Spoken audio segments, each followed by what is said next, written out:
Hello, everybody. Welcome to the LVLing Up vodcast, which is the Level Up Consulting vodcast, where I get the immense pleasure of talking to some of the most innovative business owners in Australia to hear about something strategic or out of the box they've done to grow their company.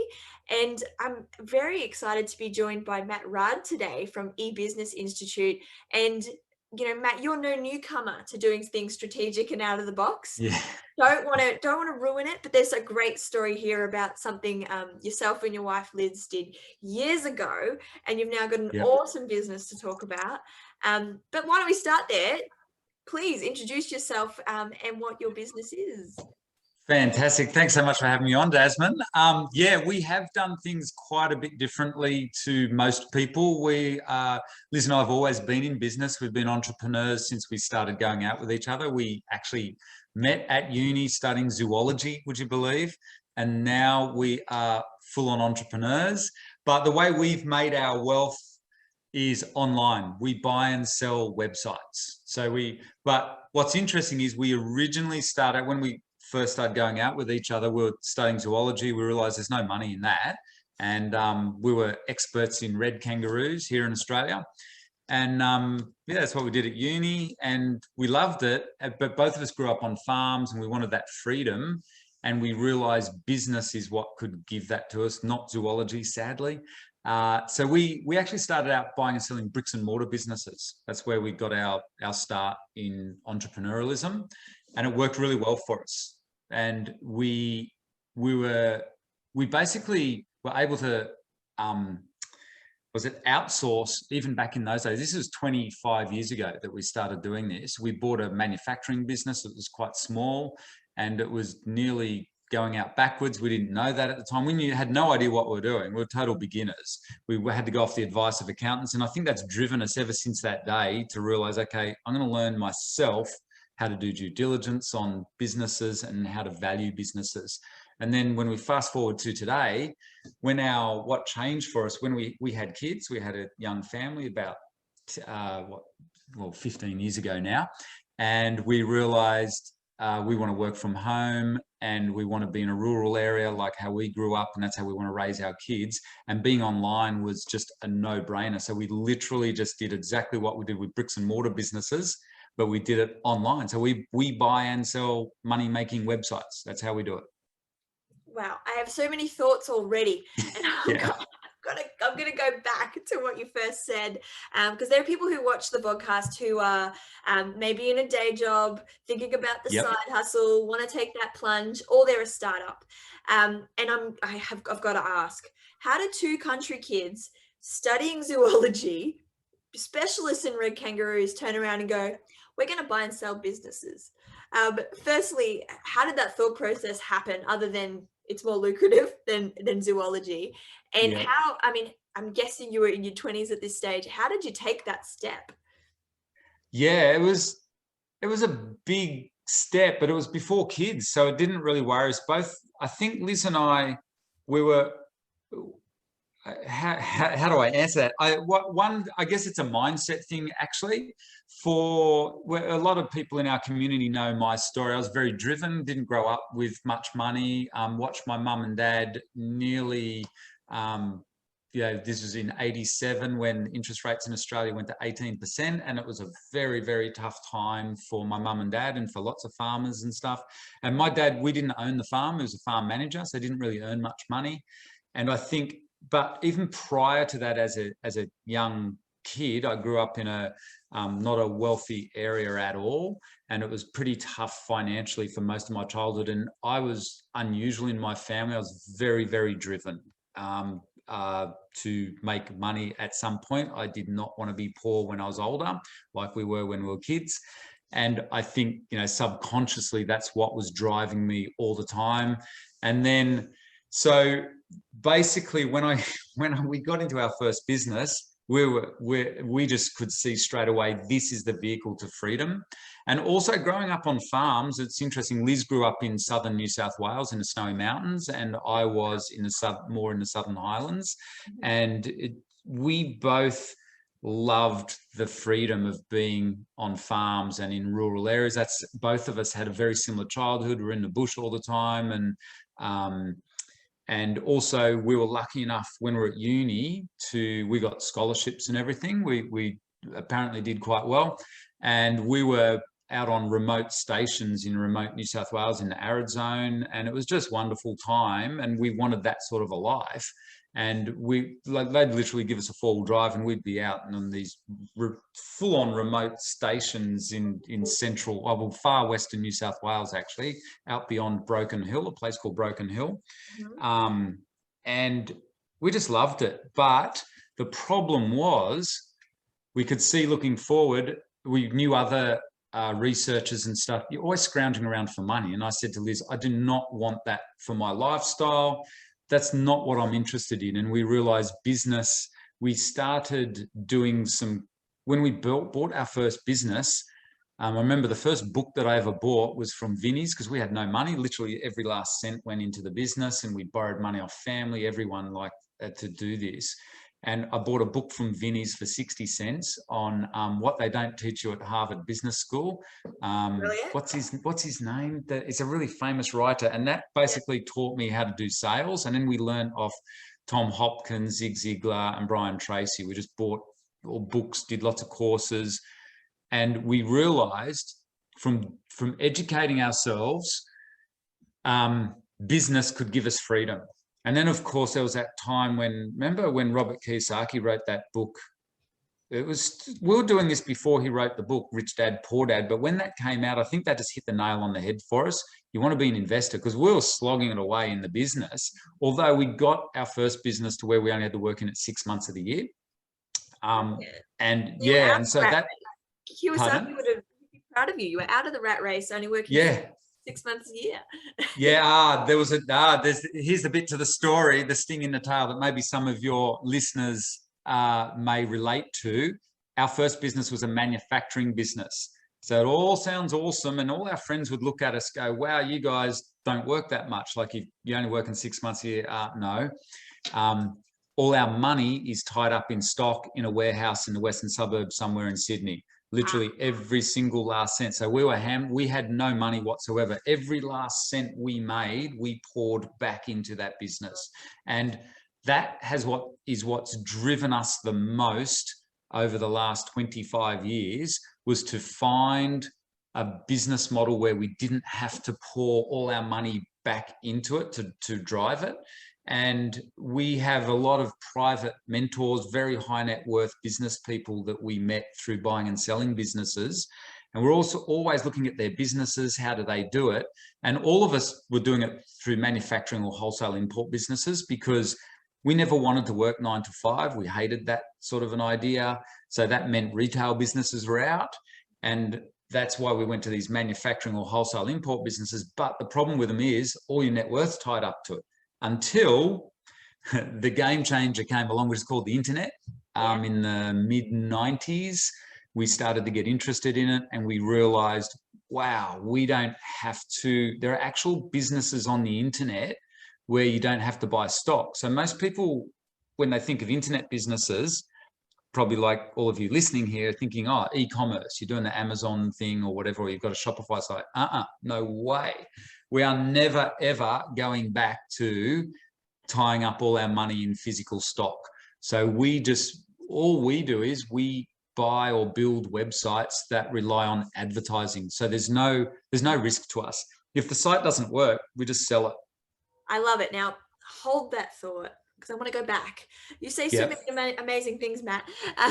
But for anyone listening who loves to read books and get inspired, there's a great book by Malcolm Gladwell called Outliers. That's it. Yeah. You've read of Outliers? Yeah, read it. Yeah, 10,000 hours. Yes. And he talks about, we talk about people being lucky that they become successful in, in sport and business and all that sort of thing. But the moral of Malcolm's book is that it's circumstantial, and your upbringing has a lot to do with that. And listening to your story, Matt, and Liz's story, it sounds a lot like, it's almost a benefit to you that you grew up under those circumstances, that you were from regional Australia, that you had the scholarship, you were working out in Broken Hill because you learnt hard work and you learnt what it meant to, you know, be an entrepreneur without even being an entrepreneur. And I think it's no accident that you went on to be successful the last 25 years. Yeah. And it's also probably not an accident that you saw that opportunity of internet businesses right at that time, because I won't reveal my age, but I was, you know, not thinking business back in the mid-90s.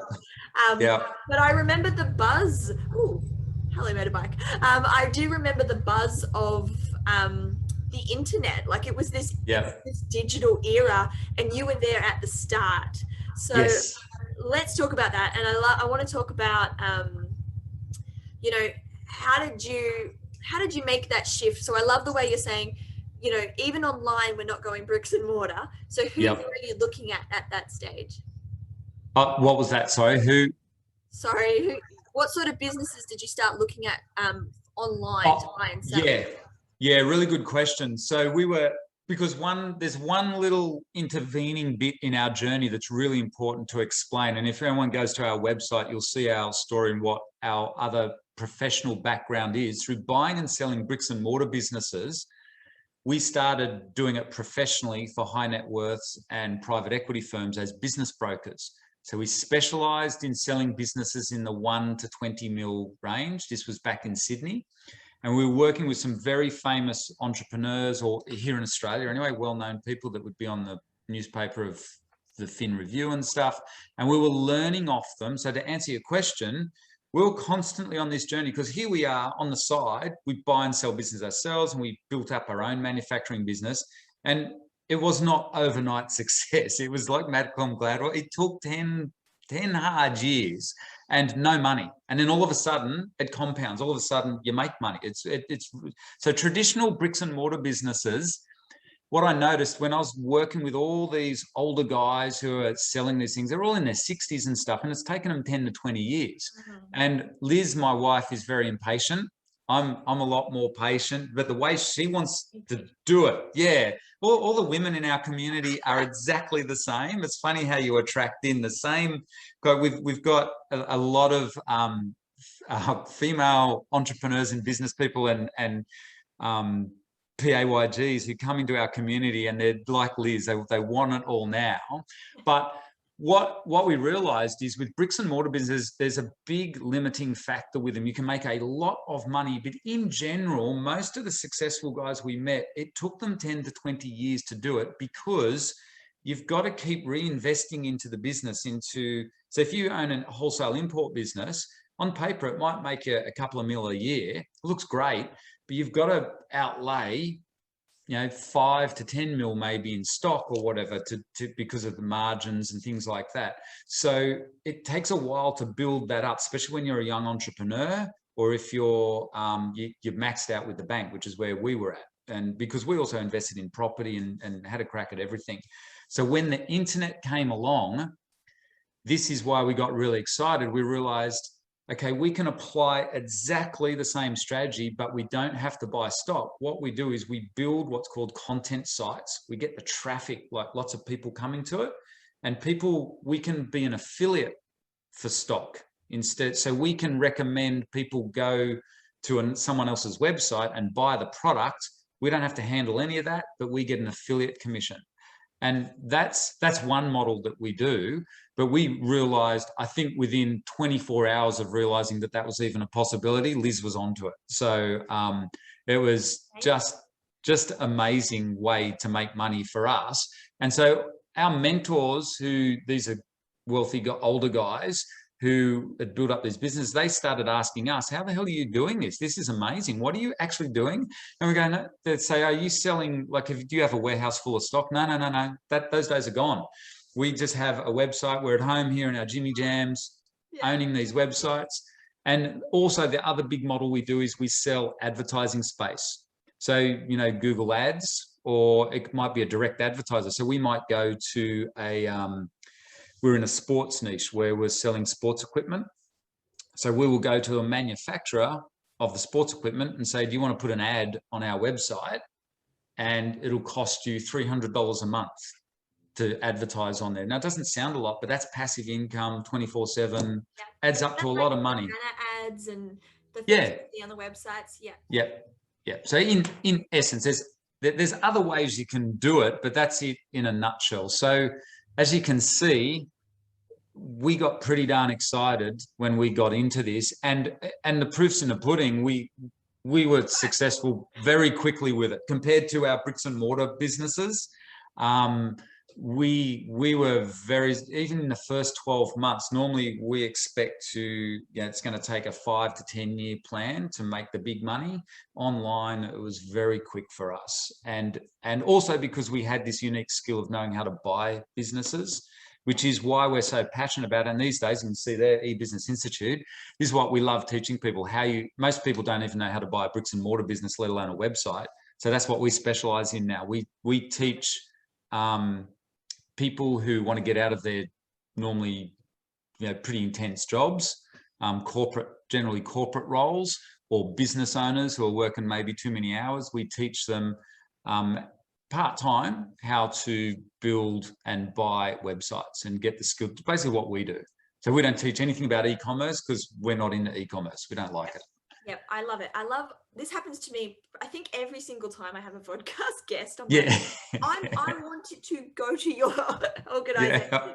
I've been feeling inspired, but again, reflecting back on what you said, Matt, I mean, there's so much in there. Like, we look at things like content marketing and online advertising now, and it seems so business as usual now. That back in the mid-90s, when the internet was really taking off, that would have been revolutionary, and you guys were riding that wave, as it was happening, and it's no surprise that you had that amazing success. What I want to know though as well is, again, I'm in my mind, I'm imagining you're both quite young, 10 years into business. You've had this success sort of, I guess, because the internet was so green, on a punt, and it worked, which was great. How did you get these very wealthy, renowned people looking at you going, what's the secret sauce? Like, how was that? Just mind-blowing to have successful entrepreneurs tapping on your shoulder? Yes and no. We teach this. One of the it's funny that it's a really smart question, and it's always women that pick up on these sorts of things. Blokes don't notice that sort of stuff. It's interesting because when we start our workshops, Liz writes the first bit, and to answer your question, she answers your very question, because she comes out and says to everyone, the first exercise we get everyone to do in a live workshop is, you all think success here is about knowing how the internet works and stuff. What Matt and I have done over the years really well, and when we look back at our journey, what's partly or hugely influenced our success is networking. And so in answer to your question about working with these high net worths, because of my background of when I grew up, I knew no millionaires, but I wanted to be one. So I realized from reading these books, if you want to be one, you've got to hang out with them. I'm going, well, how the hell am I going to do that? I'm on a farm. So I moved into Sydney. That's not the reason why I moved into Sydney, but I left home when I was 17, moved to Sydney. But I realized when I was in Sydney, I was living in the eastern suburbs, in a salubrious suburb called Redfern, if anyone knows where Redfern is. Don't know that's where the millionaires are, Matt. No, that's right. So that was back in the 90s, but hear me out here. Just two suburbs over. The good thing in Sydney is you can live in the rough areas, but two suburbs over are where the multimillionaires do live. So you look at all these big flash houses, and I'm thinking, okay, how can I get to know those? And so I was also driven to meet and learn of wealthy people, not just from books and stuff. I wanted to know what does it mean? How do their businesses work? What are they doing? What's their lifestyle like? And I'm going to model myself off them. And back then too, once I started on this journey, this was more in my mid-20s. I was a late starter with all this. I went to Tony Robbins seminars, and we did all that sort of stuff, and it had a massive impact. And through reading all these books, they all said you've got to hang out with people or learn off people the next level up and stuff. And so in answer to your question, that's one of the big things we did. So Wait, funny. go on. I want everyone watching this to just stop and absorb what Matt is about to tell us, because it's going to blow our mind. Yes. I mean, I guess it's that theory of you are the collective of the people you are around. Yep, And that's you it. saw this again. You've got this vision, which I love. I think I want to hang out with you, Matt, to be able to do that and to have that foresight. So, tell us, how did you do it? How did the boy from Redfern get into these circles? It was actually pretty easy, being a business broker. Okay. It opened every door that I could imagine. Also, I was out there talking to people anyway. And so first it started with an intention. I had a goal, and was to network and to meet these sort of people. And then I realized when I got into, when we owned our manufacturing businesses and were buying and selling businesses, we knew we had to network then. So we would join little business groups, like in the western suburbs of Sydney. There was a manufacturers networking group, because China was just coming in and being a major competitor to all us manufacturers. So we all banded together and we'd have weekly meetings. And through that, I got a sense of what it's like to be in a networking group. These days, networking groups are everywhere. But back then it was pretty rare. But then when I started buying and selling businesses professionally as a business broker, I'd list a business for sale, say I'm selling it for $2 million. Well, that's pretty exciting at first. I'm thinking, this is cool. I'm working with this business owner. He's got a $2 million business. But what got more exciting was the people who are going to buy that thing, Had $2 million wasn't a lot of money to them, and I would deal with 10 of them, and I'd get to know them really well. So you think, instead of there's just one seller, there's like 10 buyers, and they all typically come from the eastern suburbs of Sydney. They're high net worth entrepreneurs themselves. The older guys. All of a sudden, I'm like a kid in a candy shop just going, this is awesome. So then when I got really... That's a really good tip for people. You don't have to be a millionaire. No, not at all. Millionaires want to know. Yep, that's it. And so then I became their advisor, because over the years I got really good at selling very particular kinds of import businesses. And also I was very enthusiastic about it, and having owned manufacturing businesses myself, I knew what I was talking about. Yeah, you had. And so they would, and they would say to me, we need people like you as our spotters. We've got, nice problem to have, but we've got cash, we need to invest it. One thing I learned off wealthy people is you do not leave cash lying around in the bank. You've got to keep, you're always buying assets. Yeah. And so they need people like me to find the deals. And so it was really cool. Here I'm this young guy, and I could literally ring up a private equity firm in Sydney and say, come down and have lunch with us, and we'll explain to you how we value a $10 million business. And you can't learn this stuff in a book or at uni. And so you're literally sitting across from, I remember I got invited into the head office of AMP Capital. So, in their really big towers, go up to the whatever floor it was. And the head of AMP Capital, here he is. I said, mate, I only sell businesses in the 1 to 20 mil range. He goes, doesn't matter. I need people like you to spot. I'm going to show you what we look for. He's my head buyer. And it's just, you're kind of pinching yourself going, man, I grew up on a farm. I only know about cows and stuff, and red kangaroos. And I'm good at valuing businesses. So it's kind of a weird feeling. So then you're getting taught off that kind of person how to value a business on the back of an envelope. And it's really cool. So then they know. So then you've got this network of buyers who come to you for advice, and they say, what have you seen out there, Matt? What are the good manufacturing businesses at the moment? So then when we started doing it so we made a lot of good friends through doing that. And when they started seeing Liz and I do this with websites, they're going, how the hell are you doing this? Sit down and explain to us. What are you, like, how does this work? They couldn't get their heads around it at all. Okay. So you already had like a seat at the table. Again, I'm going back to this theme of, and again, I don't know if people think this of you, but they got lucky, they were there, but no, it was hard work. Oh, it was hard work. One of the right people, you built credibility, and then it was a matter of, leveraging that opportunity when the time came. And it sounds like you did all of the groundwork almost perfectly, it feels, to get you there, which is quite incredible. I'd like to present that it was perfect, but of course it wasn't. No, it wasn't. It looks like that looking back. And it's funny, Liz and I, we're both very positive people, and we tend not to look at the bad stuff. And I've literally wiped my memory of the past. I tend not to look back. Like even doing this, it's kind of rare that I even think about 10 years ago, but it was tough in the first 10 years. So I know you help a lot of business owners, and I think it is really important to have a business coach, because it's one of the things that we noticed when you're a business owner and you're trying to grow it, you are so focused on the now, and you need a third party to give you advice. And we were always we had a business coach and we needed that.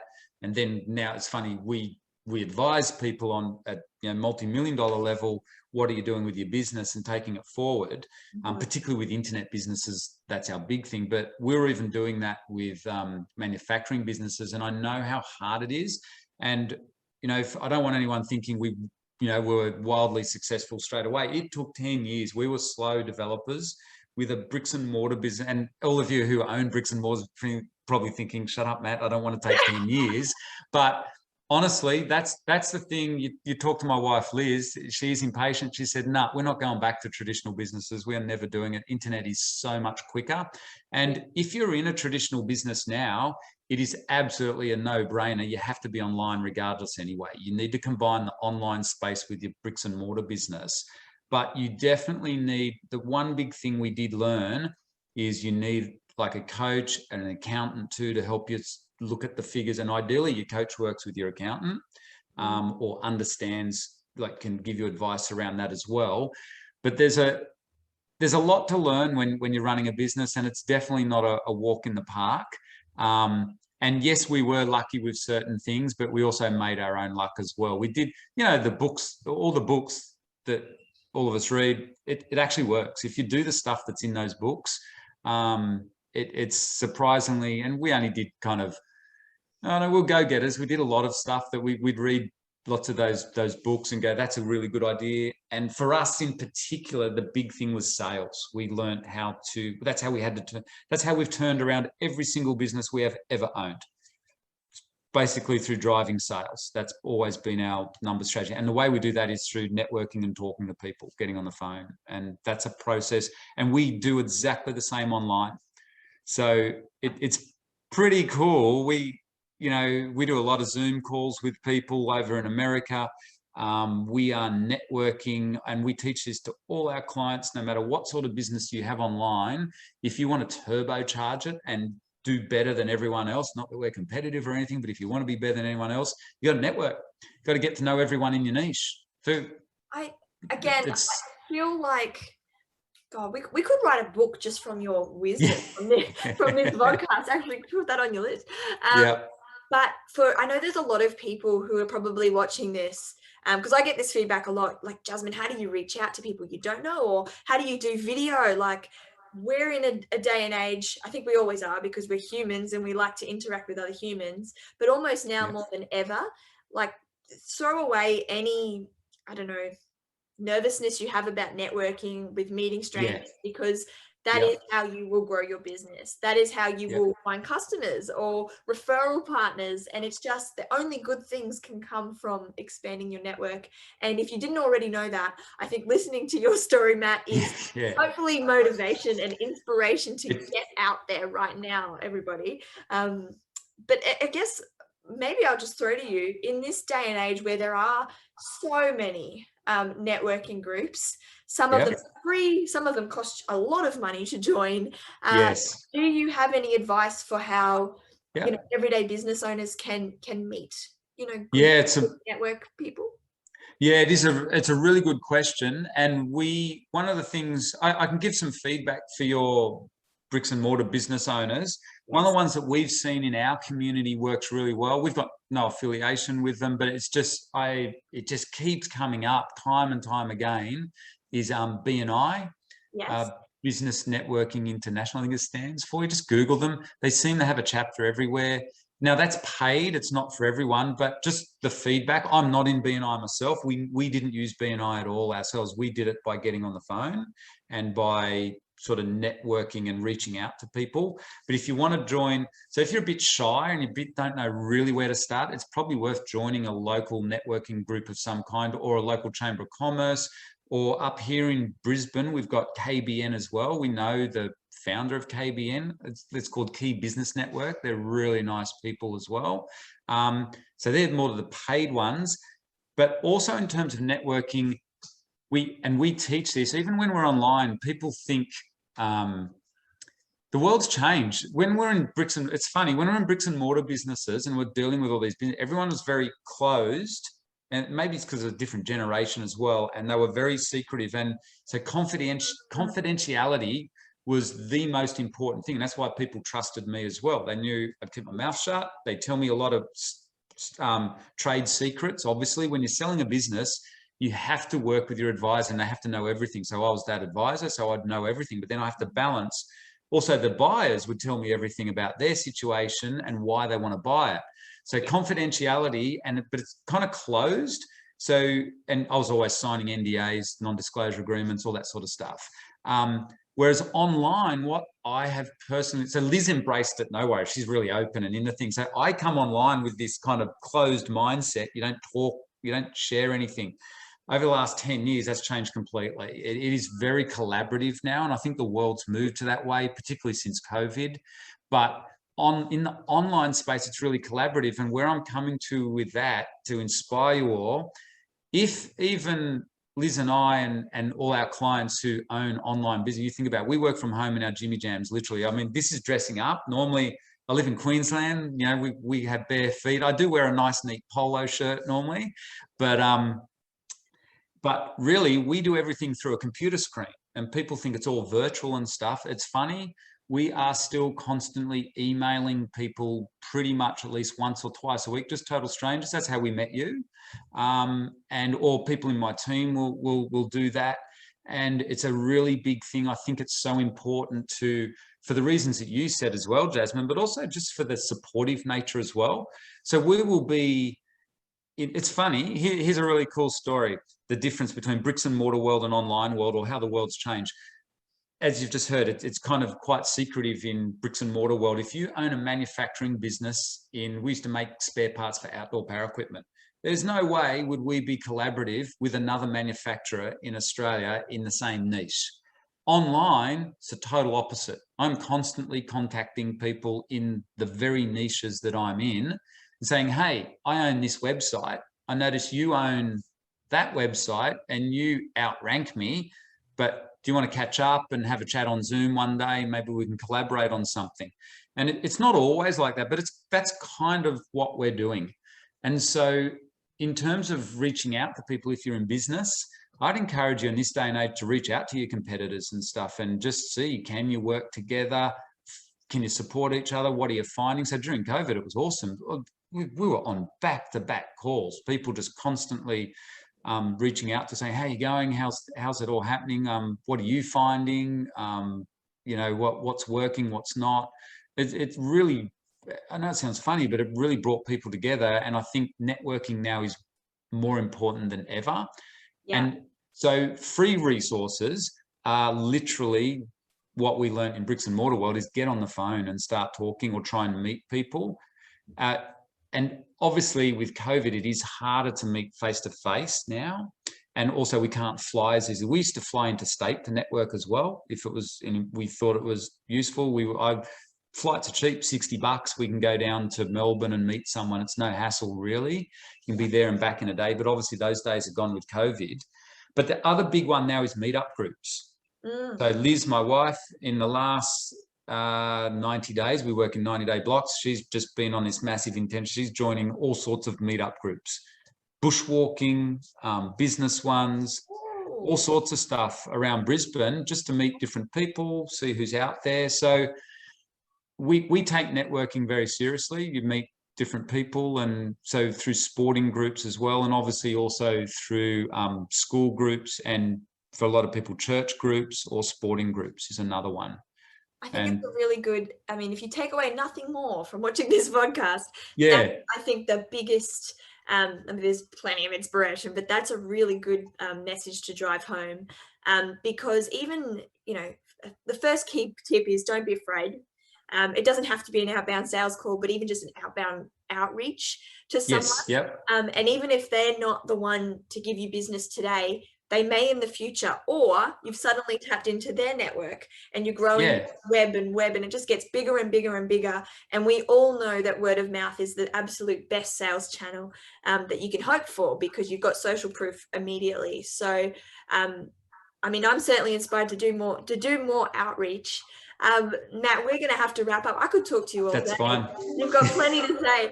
But do you want to give us a quick spiel or a spruik, I suppose, of eBusiness Institute for anyone that wants to maybe come along to a workshop? Absolutely. Of course, I would love to do that. What we do, what we specialize in, our specialty is teaching total beginners to get online and set up online businesses, either build or buy websites. So if you're a total beginner, you're a total technophobe, because that's what I was never comfortable with computers. Most of our clients have kids or family. They're a bit older. They're not the young millennials, but they bring their teenagers along and stuff. But we run courses, online courses, of course, because we're online, teaching people. And if you want to check us out, just go to the ebusinessinstitute.com.au, and we've got free training on there that you can have a look at some of our success stories. But we help people transition from PAYG over to online business, or from traditional bricks and mortar businesses to online strategies. That's, in a nutshell, that's what we do at the eBusiness Institute. I would certainly love to come to one of those workshops. So I'll hopefully be an attendee in the near future. Matt, thank you so much for your time. As I said, we could talk all day. I feel like I just want to hang out with you, because I just want to, by osmosis, become as successful as you. So we're in the same city. You never know. I might come out to the sticks and say hello. Awesome.